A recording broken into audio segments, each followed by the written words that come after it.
So this will also be on the 805 Academy. Anyone who's watching on the 805 Academy, please like this. That would be great. And also subscribe. If you actually subscribe, you'll get a notification of future trainings that we do. Okay? So if you do like it, then please hit like. If you don't like it, don't hit unlike. Okay? So anyway, let's get kind of started on the listing itself. So every time there's a new agent, we have some new agents on our team right here. In fact, that's what this training was really, for people that want to kind of refresher or new agents. I always tell them 3 things we want to get going immediately, okay? We want to get our database all figured out, all our people in it, and understand how our CRM works, okay? Number 2 is we want to get our buyer consultation going. We want to get that all figured out. And then the other one, and these are all together, we want to get our seller consultation all put together as well. So those are the 3 most important things, are the backbone of the business. So again, and I tell everybody that. And here's what we want to do with this seller consultation. We want it to be so good that the first time you give it, you're a professional at it. We don't want to be practicing on our clients, so to speak. And that's the really important thing. Like, here's the kind of maybe you've heard me say this before. I want you to think like you're the lead in Hamilton, the play, okay? And the first time that you do that, you can't go out to an audience of 1,000 people and say, hey, listen, I know I'm going to make some mistakes on this. I don't know all my lines yet, but I'll get it better by the time, I've done this, 10 or 15 times. No, it has to be ready, immediately. And the same thing for everybody here. When you're working on your listing consultation, let's get it together, okay? Whether you're just trying to improve it right now or starting from fresh, and let's practice it. Let's go back and forth so we don't practice on our clients. Now, I asked a question. I said we'll kind of hold questions till the end, which we'll do, but I do have one question. And if you know the answer to this, that I've told you this answer before, don't spoil it for everybody else, but if I haven't told you the answer to this question before, then you're welcome to guess. So when you go for a listing presentation, it's really a job interview, right? So my question is how much money are you interviewing for? Now I'll tell you, last year on our team, the average commission was about $18,000, okay? So I'm kind of baiting you here. So what do you think this job interview is for? How much money? Anyone want to make a guess? 50. Okay, Rocky says 50, and that's very possible. But let me tell you how I think about it, and what is often true, and the veterans in the room can tell you this. It could be for hundreds of thousands of dollars, because one client may use you several times. That client may refer you to others, and those that refer you to others may refer you to others. It's endless. So I look at this, that generally that you're really competing for hundreds of thousands of dollars, okay? Now, if you have a one-time seller that was referred to you, or a seller that is going to sell the house and move to Nebraska, they'll probably never refer anything else to you again. So there are listings like that. But let's not think that way. And it doesn't mean that just because they moved to Nebraska that they can't refer to you, but it's unlikely. But let's think about how big this is, and that's why we want to get it right to start with, okay? So consider each listing presentation, as a $500,000 presentation. It's like a good job for a few years, okay? That's how important it is. Okay, so kind of moving on, we're taking this from the listing, from the time that we get that call that somebody says, hey, listen, we want you to come out and meet with us. And whether it's only you or they're meeting with several people, okay, it doesn't matter. You want to give your best shot, even if it's your, Angie's mom that we did years and years ago when she was selling her house. We actually did the listing presentation for her. Now, the other siblings were there too, and they were laughing at us and stuff, but I said, no, she deserves the best. She deserves what all of our clients get, not just because she's a family member, she gets a lesser thing. No, even though that we gave her a reduced commission, we gave her everything we had, and we had the listing presentation. Because, by the way, even your family can be a referral base. And doing a good job on the listing isn't just about that. Remember, it's about all the business that comes from that. So today we're going to talk about everything except the actual listing presentation. Now, I've thrown 2 words out here: listing presentation, okay, and listing consultation, okay? The consultation is what I consider everything that takes place, okay? The listing presentation is just that presentation on how you market the home. So today we're talking about everything from the first time you get that call, okay, it says come and we'd like to hear your listing presentation or consultation, all the way through until you actually get the listing, except for the listing presentation. That's going to be our next meeting in 2 weeks from today, and that's going to be only for going through the actual presentation. And I will give the presentation as if you are the sellers, okay, with a couple side notes and sidebars along the way, so you get an idea of how it is. Also, we do have our entire, for anyone at Regency or the right team or Aviara, we've got the actual presentation itself, the PowerPoint presentation, in a format which is called kind of the agent's copy, that they can change or whatever they want to do to it, but it has our actual presentation they can have. Okay. Now, by the way, we used to use flip books in the old years, in the old days, to where we just kind of flip them over and we have pages. That's still okay, that's not bad, but it's so easy now to take a computer and just do a presentation. You can either, like we have 2-screen computers in our office, there's a lot of things we can do, or heck, you can just set up your iPhone to give it on your iPhone, and you have an iPad in front of them that you provide for them. It's so easy to do, okay? Listing presentation, a lot different than the buyer consultation in the fact that it's done at the home, almost always, as opposed to being done at the office, which the buyer consultation usually is, okay? So I got a good question for you here, and this is another one of these kind of crazy questions. How many steps are there to selling a home, listing and selling a home? Anyone have an idea? Let me just make a guess, throw out a guess. 250. 280. 280, and you had 150 over here, 50. Okay, so a recent NAR article said that there are 181 steps to selling a listing, and that does not include signing a single piece of paperwork. Okay.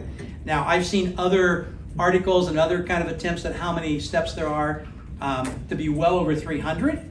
So I don't know if there's 181 or there's 500, but there's a lot of steps. So if you have anybody who's thinking about listing a home without a realtor, the only question you have to ask them is, there's 181 steps to listing and selling your home.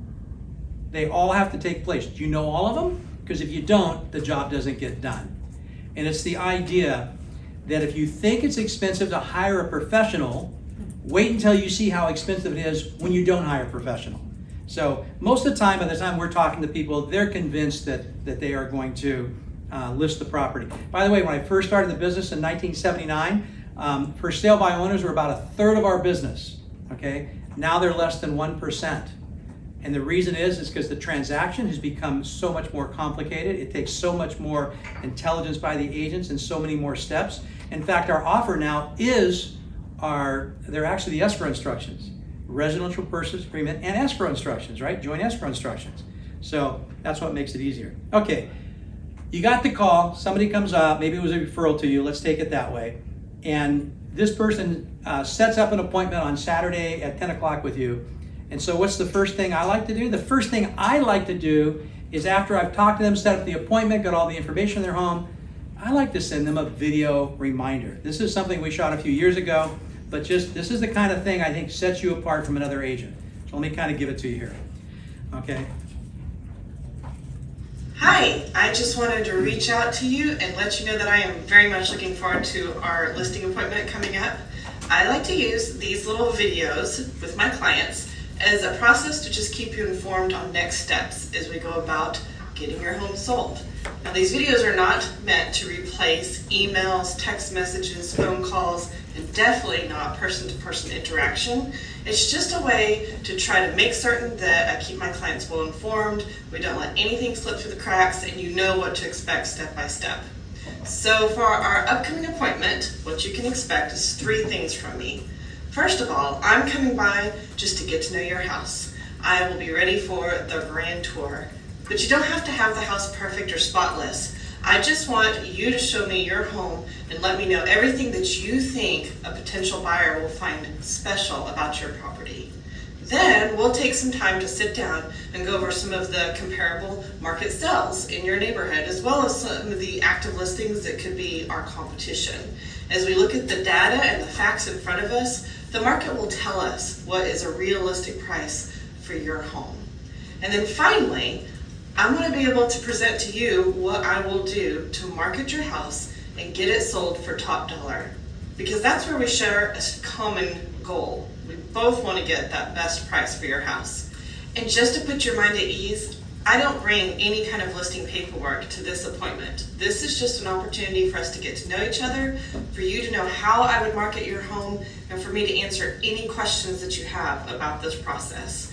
I'm very much looking forward to our time together. It's a really nice touch, and it sets yourself apart from other people. We've been doing these videos since 2014, so 7 years now that we've been doing these. I have scripts for 10 different ones, which walk them all the way through the transaction. Whether we have the ones at open houses, we have the ones once they've sold the property and all the way through. I think they're really great. This was done several years ago. The quality of the iPhone today with an iPhone 11 is even better than that. The video's even better than that. They're so easy to shoot. We've got scripts, they don't take a long time to do. And by the way, when we send them out, a lot of times we would send them out on BombBomb. We're finding out that our opening rate is about 4 for every family. Now, that's an amazing open rate. You know why you get that open rate? Is because they know you, okay, and because their house and the sale is important. That means that a husband and wife, on average, are opening those videos 2 times a piece. They're very powerful. Use video, okay? That's been my message for 7 or 8 years now, and it's still a strong message I think we need to use. Okay, the next thing I want to talk about is the actual listing appointment itself. Now, some agents like to do what's known as a 2-appointment listing presentation or listing consultation. That's okay.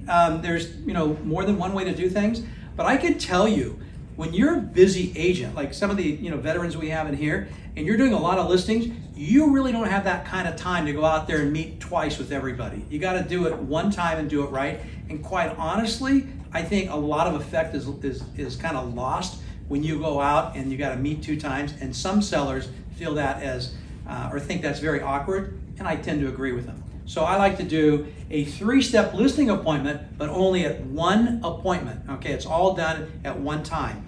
And we're going to talk about that today. So the walkthrough with the sellers, we're going to talk about that. We're going to talk about reviewing the contents of a seller listing portfolio, which I'm going to show you that we put together. And the last one is the actual listing presentation, and that's the next training that we'll do. Okay, so again, I like that 3-step listing presentation. So first thing, the walkthrough of the sellers. This is very important because we're trying to do 2 things, okay? We want to find out everything we can about their house, and we want to connect with them. Now remember, you need to do both of those. Don't spend too much time connecting with them and not caring about their house. It's very important that you care about their house. There was several years ago, Angie and I went out on a listing presentation on our farm, and another agent that was also starting the farm out there got a listing presentation too. We both did the presentation, and after we got the listing, I asked them why we got the listing. Just like, what was the difference? I wanted to know. I was always asking. And I thought they'd say because your presentation was so good, or you were so awesome, or you had such great results. That's not what they said. They said because you were interested in our home, and the other agent won. So you need to be interested in their home. It's not your time to tell them what isn't right about your home. You don't need to do staging right then. It's not about that, okay?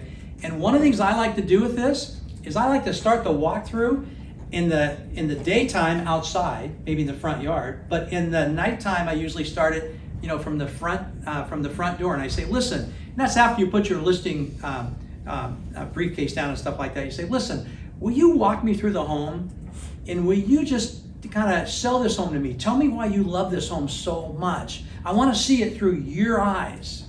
And if I can better represent your home. So you go through. I don't even take notes. We just go through loosely, and we just want to connect with them, okay, and connect with their home as well.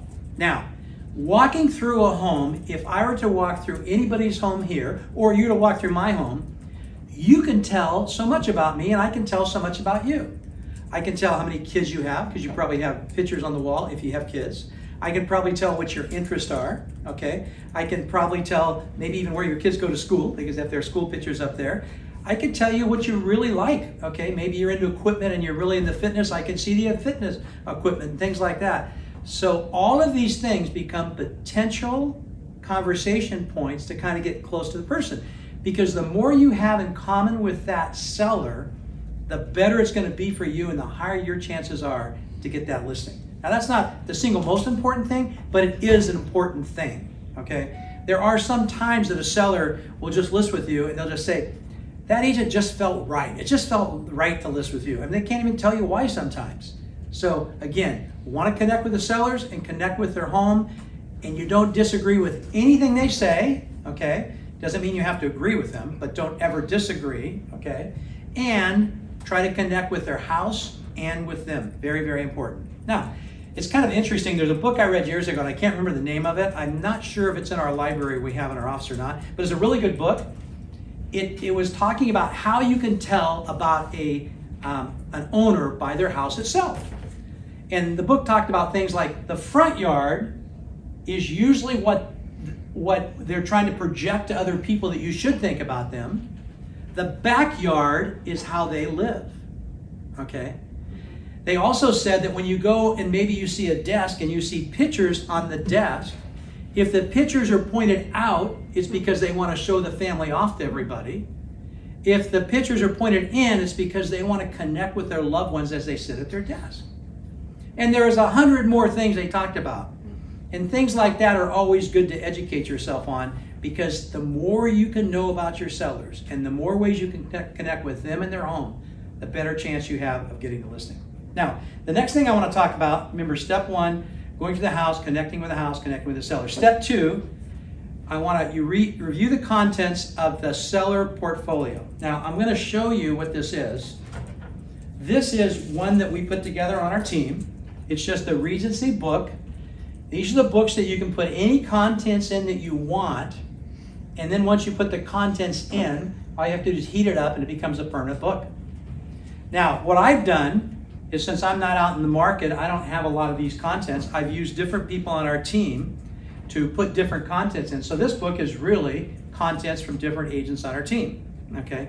So these are the things that I like to go into it. First of all, a personal brochure. Everybody here should have a personal marketing brochure. Now, you know how I feel about, you should also have your sizzle video. Can't put a video in here, but you could send in that video ahead of time.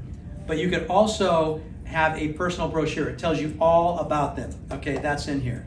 The Cloud CMA, that's obviously their market analysis. Okay, a referral list and client reviews. By the way, client reviews are so important. I know that there's people here, I think Marisa and Brent, you guys have about 50 reviews.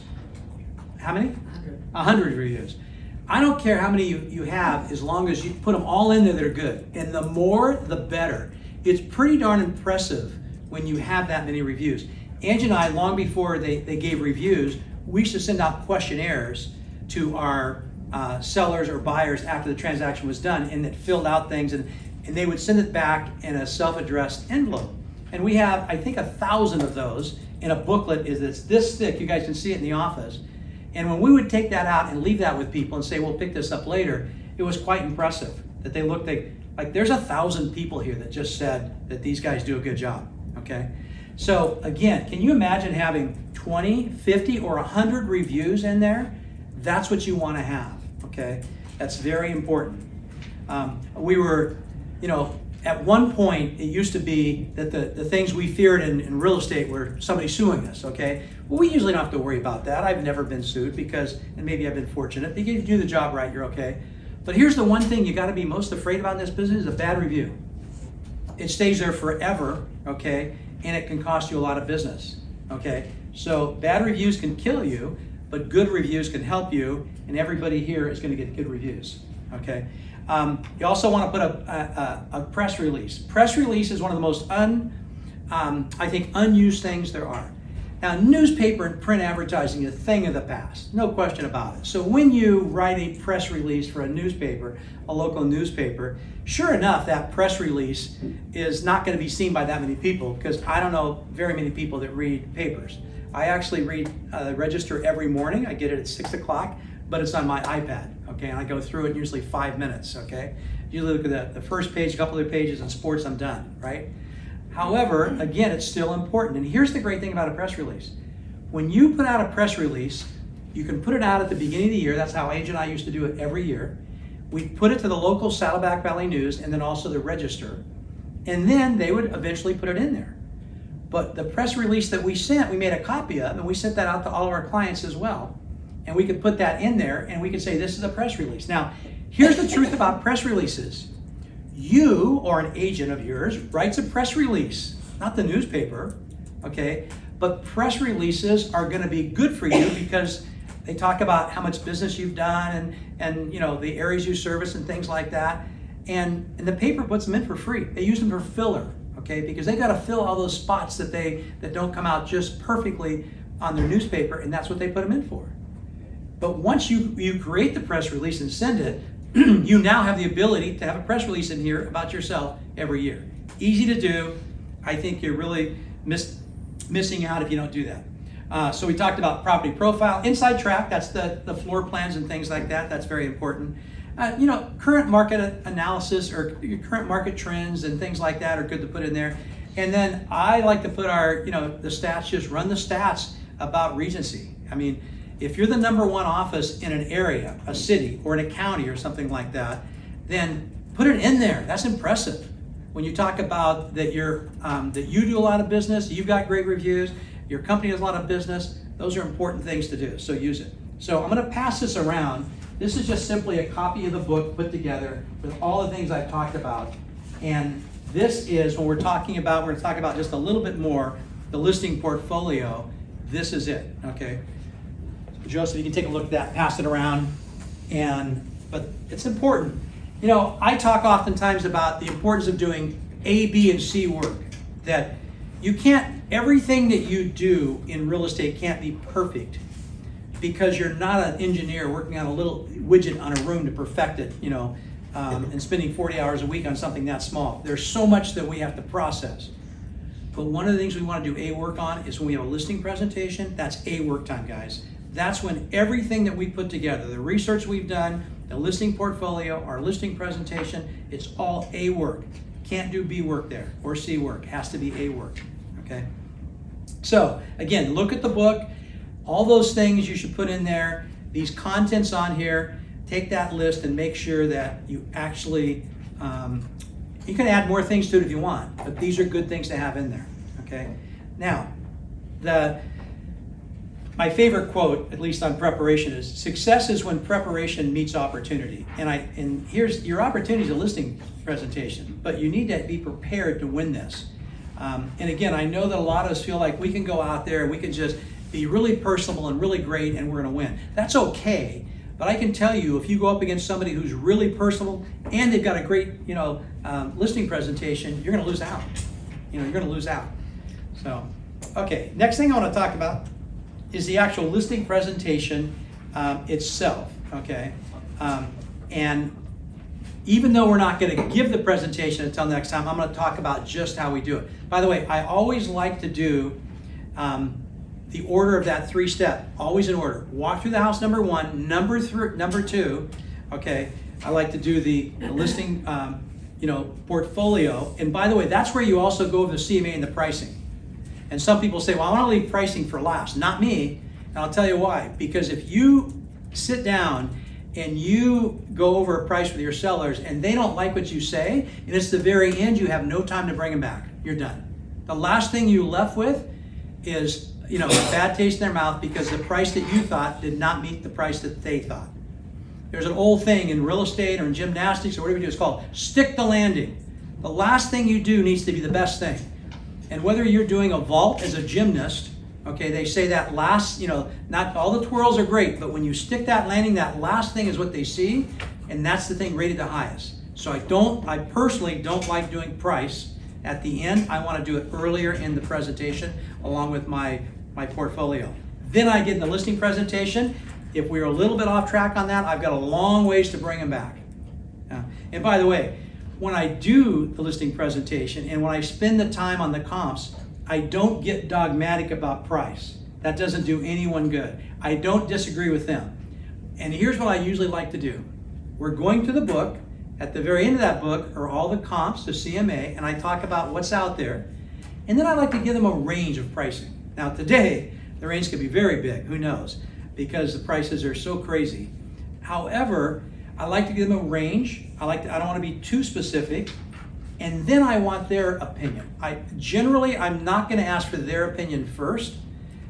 They may have already shared it with me or whatever, but if they haven't, I want to give them my opinion. We're the professionals. We need to do our homework and know what it should be at. Now, if my opinion, if I thought their home was worth probably about maybe $990, listed a $999 type of thing, although in today's market, you probably get what you ask for even more. But let's say in a typical market, you list it $999, you're going to get $980, $990. I thought that was the value, but they thought, I think we can reach to $1,050,000 or $1,001,000. I'm not going to disagree with them. I'm going to, in fact, tell them they might be right. And we can certainly reach for a little bit, and let's try that. And if we can't get that, we can certainly adjust. Okay? So I'm going to walk back into making them feel comfortable. Now, there are two different opinions on listings. One opinion is I don't take overpriced listings, and the other one is I will. I'm in the camp of I will. Because as long as they're going to sell, and they want a chance to try for more, I think they have that right to try for more, just because I don't agree with them. And by the way, many times, and I know the experienced agents here too, have given prices before, and you went out higher because the seller wanted to, and the seller got their price. We're not always right. We're right a lot of the time, but we're not always right. So again, I don't lose listings over not taking it at the same price. And if they have a higher opinion of value, I say, let's try it. Let's go, let's try it. Okay? Every time I talk to the seller, when I'm giving them news that's good news, okay, the good news, a lot of times I always want to share with them, like, that's, you want to go higher in price, I agree with that. I always give them the benefit of the doubt, and it's always them if there's something good happens. If something bad happens, I take the credit for it. It's not we did that, I did that. Even if we go out at a higher price, and 2 weeks later we need to reduce, I don't say, well, you wanted to go out higher, Amy, and so we did. I'm going to say, we talked about price, and I put it on the market at a higher price. But now the market has talked to us, okay? And it's kind of saying that we're not at that. So maybe we should make a price reduction. But if I don't say you want to put it on higher, so we did. I don't do that.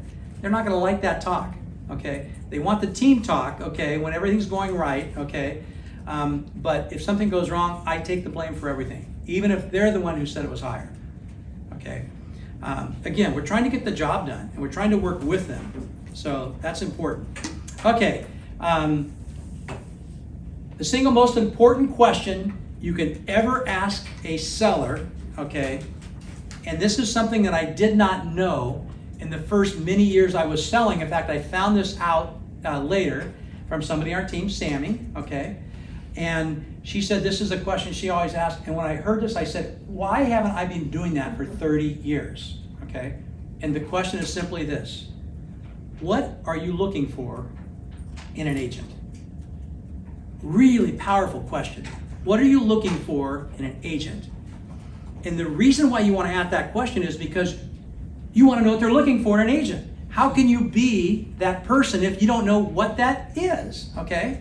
I mean, that's what's really important. So I know when I first started going out with Angie, I was asking, what are you looking for in a long-term relationship? Or what are you looking for in a guy? And she told me, and I tried to be that guy. Maybe I wasn't, but I fooled her. So it's the same thing here. I mean, if you know what's important to them, and maybe they say this, maybe they say, I'll tell you what I want. I really want communication. Because I had an agent one time, and I really felt the communication was poor. Guess what I'm going to talk about throughout my listing presentation? I'm going to even put more emphasis on communication. We're going to come back to how we meet their needs. Okay? You need to love them how they want to be loved. Maybe you've taken love languages test before of how to relate to your loved ones, right? This is like taking a one-question love language test. Okay, so very important. Now, once you go through the presentation, you need to give this presentation in the dose that they want to receive. Now, body language is really important when you're doing a presentation of any type to somebody. And when you're looking at their body language, that'll kind of tell you whether or not they like the dose you're giving them or not. And let me give you an example. If somebody, when I used to do my listing presentation, if they put their hand on a page and stop it from turning, that means they want to hear more about that, right?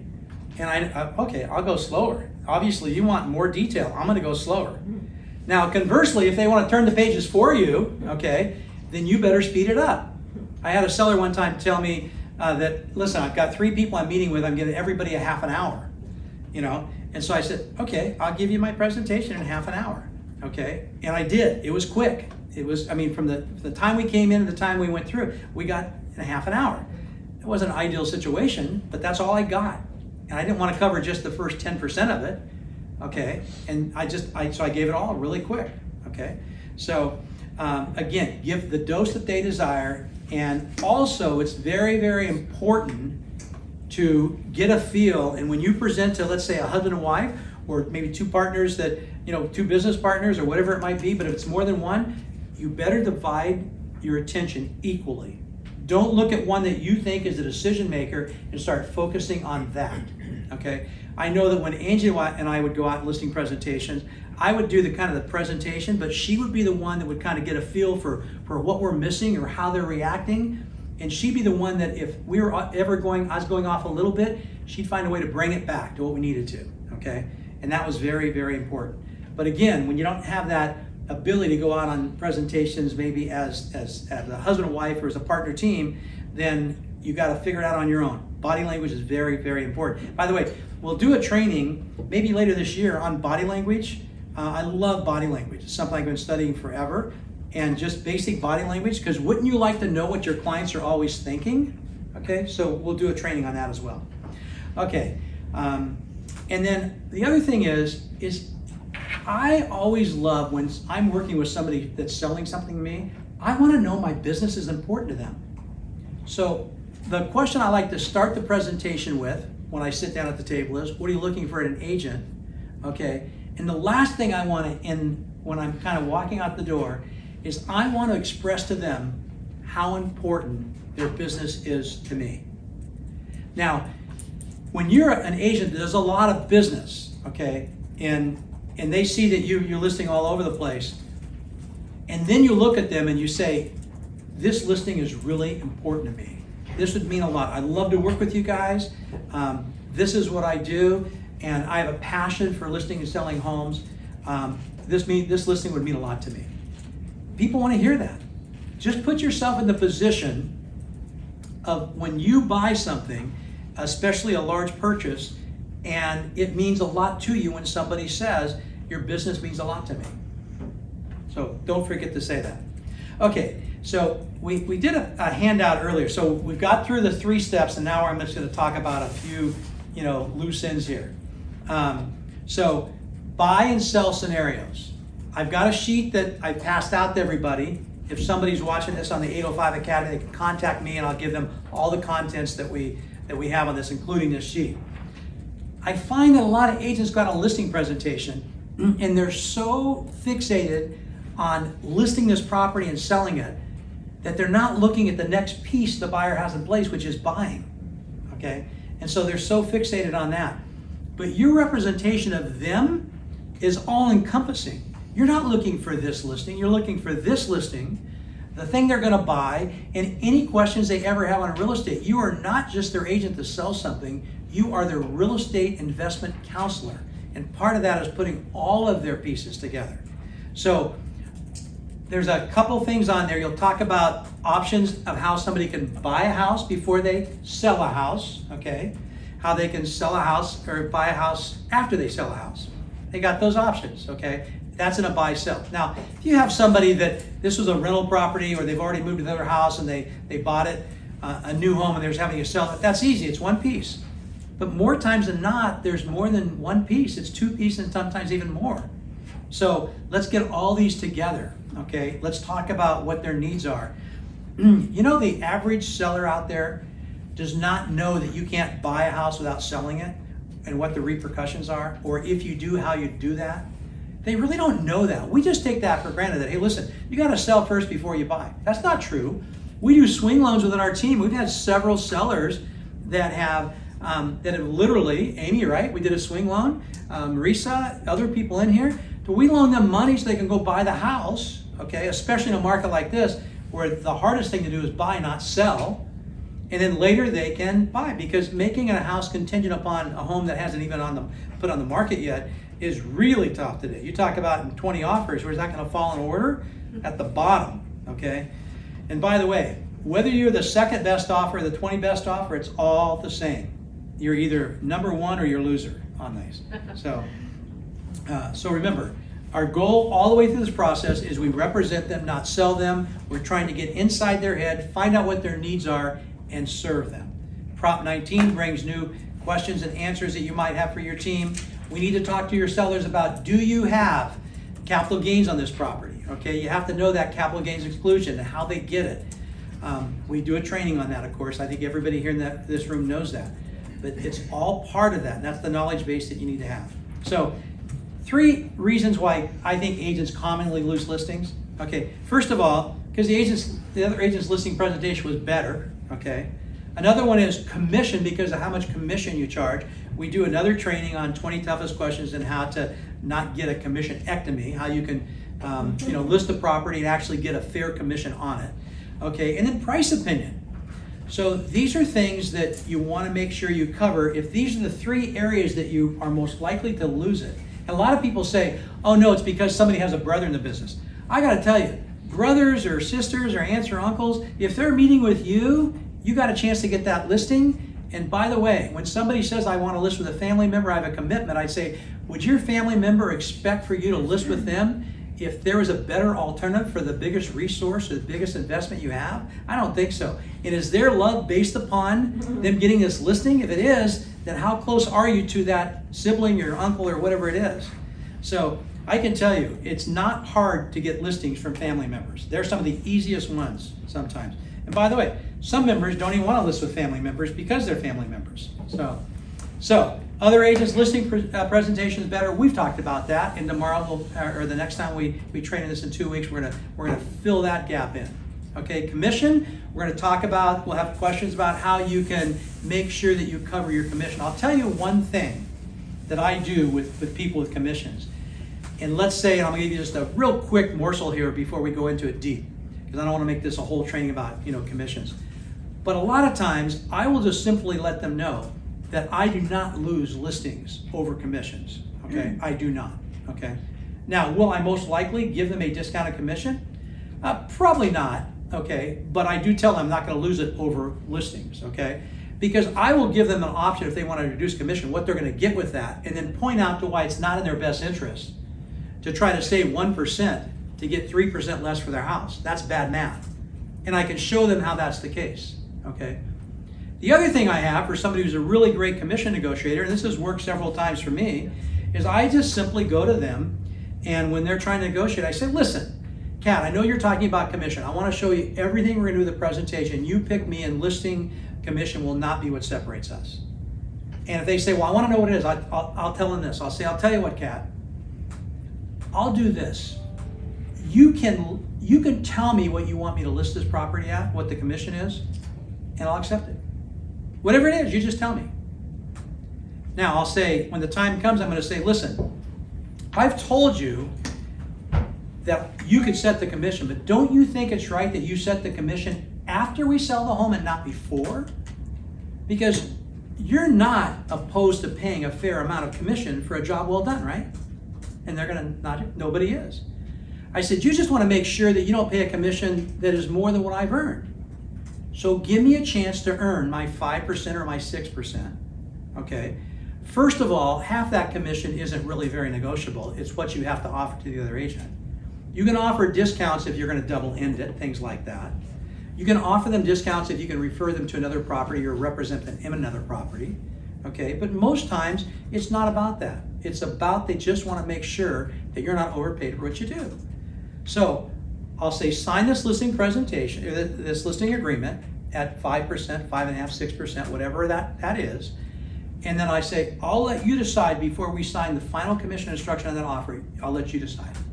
I've never had anyone argue with me that I didn't deserve a fair commission on that. It just doesn't happen, because all they want to do is they want to make sure that you're not overcharging. There's many other ways to talk about commissions. You don't want to have a huge commission talk. I usually just talk, I say, I will not lose this listing over commission. You hire me, I'll let you decide what you pay me, okay? And in the end, they'll be happy to pay me a regular commission on a property. So, you have a better presentation, you know how to handle a commission, and the third is the price opinion. And remember I talked to you about that, is you don't get dogmatic about it, okay? They have the right to have your opinion first, I believe that. Don't get too dogmatic on it. If you have to walk back a little bit on that, say let's try that, that's okay. Unless you want to be that agent that's only going to take the listing at the price you want. And if that's what you want to be, that's a selection you can make. I think it's a bad choice, but it's a choice that you can make, okay? Because, even back in the early 90s, when we would carry 40, 45 listings, and they were really hard to sell, they were taking 6 months, 9 months, a year to sell, we were getting them sold. We just had to go through a lot of price reductions.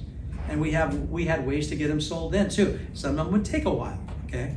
But we got them sold. So a listing usually turns into a commission if you get it.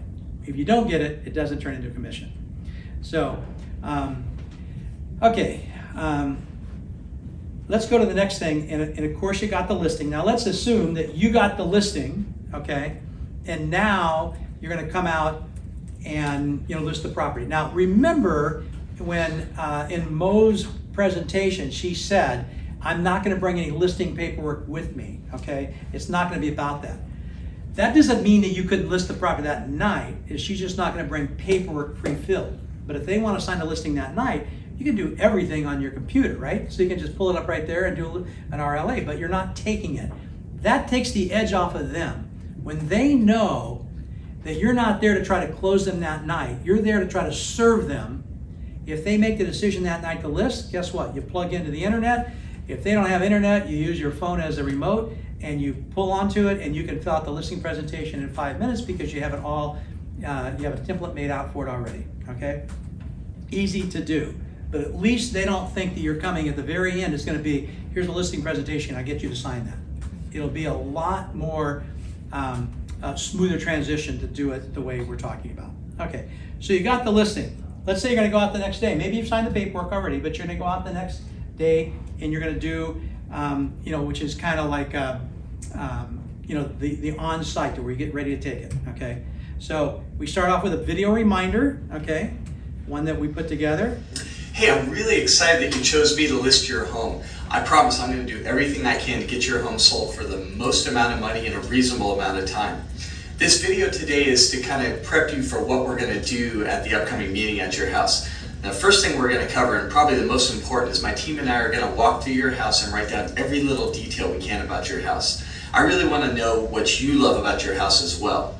And then we're going to take those details and that will serve as a foundation for all of our marketing going forward. Then the next thing we're going to go over is we're going to make suggestions as far as staging.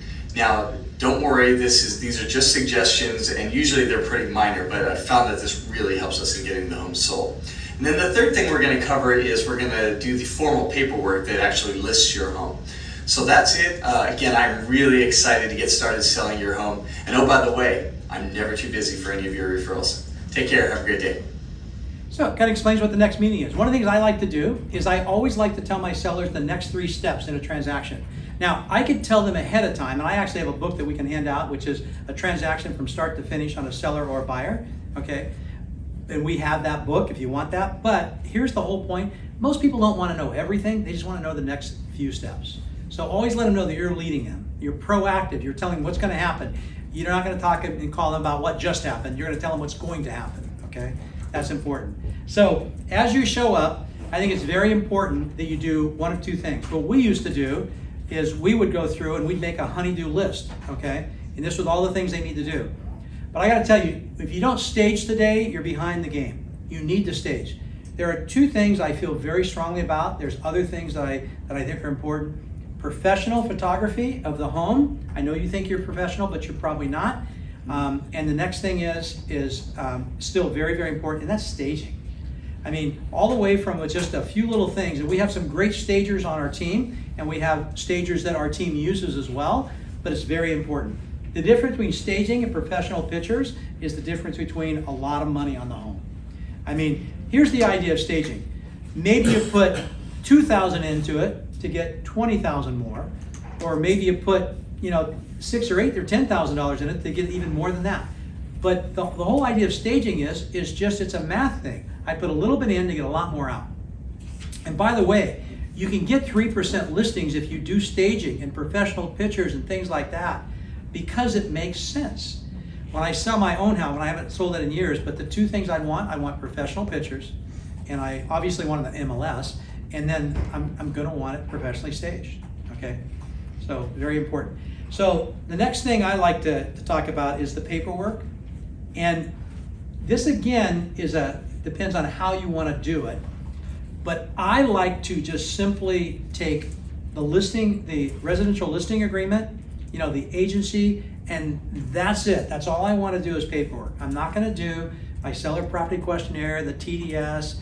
I don't want to do all those. I'm not going to do all those right then. Okay, there's other times you can do that. Once you get the property sold, you bring that back and you complete all that at one time. But it's just too daunting to start all that paperwork ahead of time. Okay, so again, that's what I like. If you want to do a lot of that paperwork ahead of time, the Avid, SPQ, TDS, that's up to you, but I don't like doing that. I'll just like the residential listing agreement, that's it. Now, the other thing that I like to do is we have seller information sheets that we have that are custom sheets that you can use, and you can customize your own. Every single question you might want to ask a seller, you need to ask them ahead of time. There's nothing more embarrassing than calling a seller and saying, by the way, you said something about a solar system. Now, do you own that outright, or is that a lease, or what is that? No, you need to know all that before you leave, okay?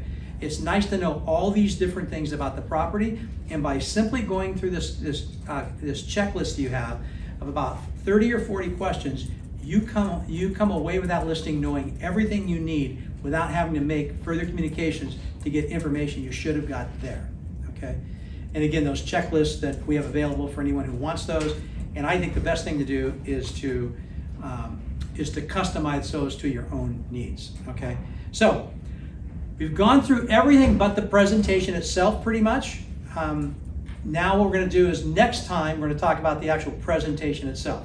I think we've gone 45, 50 minutes. That's, the mind can only absorb what the seat can endure, and 50 minutes is about as long as you guys can take me, probably longer. So we'll divide it up. The next presentation will be about the same length.